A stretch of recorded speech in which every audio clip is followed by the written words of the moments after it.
As protesters called for justice for Breonna Taylor, George Floyd, and others, Charles Booker has been there with them. I think it's lit a spark that is inspiring a lot of people to believe that we need new leadership, and now's the time to elect a young black man from the poorest zip code in Kentucky. In the past 2 weeks, Booker has grabbed national headlines and gained a number of endorsements, from political and sports commentator Matt Jones to U.S. Senator Bernie Sanders. I've actually been working on this for years, in conjunction with the city as well, about treating gun violence as a public health crisis, dealing with the issues of law enforcement and public safety in a more holistic way.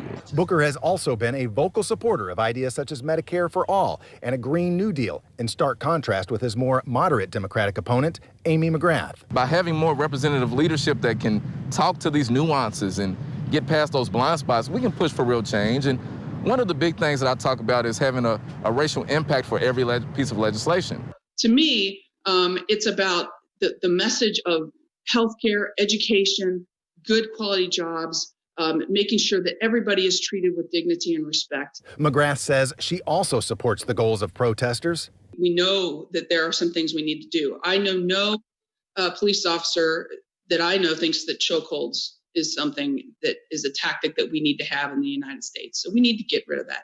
But she says none of that can be accomplished without beating Republican Mitch McConnell in the fall. A recent poll put her in a dead heat with McConnell, beating him with 41 to 40% of the vote. We need a leader that can take on Mitch McConnell, and we need somebody who can defeat him. I'm somebody that has built a team to do that. We've been able to match him toe to toe. Mark Vanderhoff, WLKY News.